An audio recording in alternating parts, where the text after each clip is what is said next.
ಮೈಸೂರಿನಲ್ಲಿ ಕಾವೇರಿಗಾಗಿ ರೈತರು ಪ್ರತಿಭಟನೆಯನ್ನ ಮಾಡೋಕೆ ಮುಂದಾಗಿದ್ದಾರೆ. ನಾಲೆಗಳಿಗೆ ನೀರು ಹರಿಸುವಂತೆ ಒತ್ತಾಯಿಸಿ ಪ್ರತಿಭಟನೆಗೆ ಮುಂದಾಗಿದ್ದಾರೆ ರೈತರು.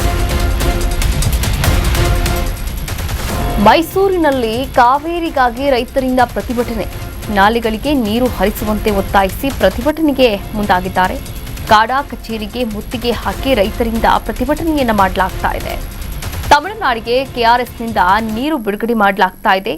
ಈ ನೀರು ಬಿಡುಗಡೆಯನ್ನ ಖಂಡಿಸಿ ಮೈಸೂರು ಮತ್ತು ಮಂಡ್ಯದಲ್ಲಿ ಪ್ರೊಟೆಸ್ಟ್ ಮಾಡೋಕೆ ರೈತರು ಮುಂದಾಗಿದ್ದಾರೆ. ನೀವು ಕೂಡ ದೃಶ್ಯಾವಳಿಗಳಲ್ಲಿ ಗಮನಿಸಬಹುದಾಗಿದೆ.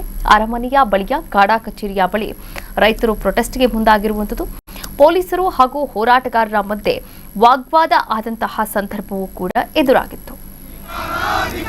ಬೇಜವಾಬ್ದಾರಿ ರಾಜ್ಯ ಸರ್ಕಾರಕ್ಕೆ ಏನೇ ಬರಲಿ ಯಾತಕ್ಕಾಗಿ ಹೋರಾಟ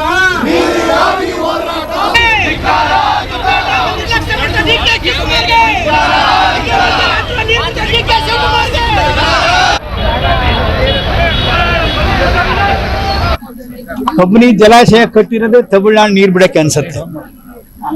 ಅದು ಬಿಟ್ರೆ ಬೆಂಗಳೂರು ಕುಡಿಯೋ ನೀರಿಗೆ, ಇವೆರಡೇ ಉದ್ದೇಶಕ್ಕೆ. ಕಬಿನಿ ಜಲಾಶಯ ಕಟ್ಟಬೇಕಾದ್ರೆ ಸಾವಿರಾರು ಎಕರೆ ಭೂಮಿ ಕಳ್ಕೊಂಡಿದೆ ನಮ್ಮ ರೈತರಲ್ಲಿ. ಸುಮಾರು 20,000ಕ್ಕಿಂತ ಹೆಚ್ಚು ಕಾಡು ಮುಳುಗಡೆ ಆಗಿದೆ. 33 ಆದಿವಾಸಿಗಳ ಮುಳುಗಡೆ ಆಗಿದೆ.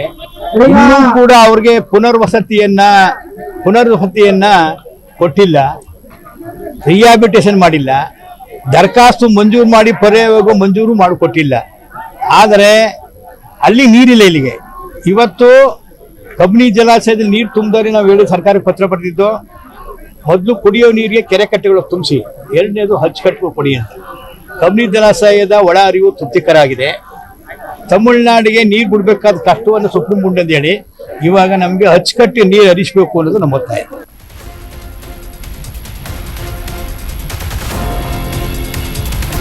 ನ್ಯೂಸ್ ಬೀಟ್ ಫಾಲೋ ಮಾಡಿ, ಸಬ್ಸ್ಕ್ರೈಬ್ ಮಾಡಿ.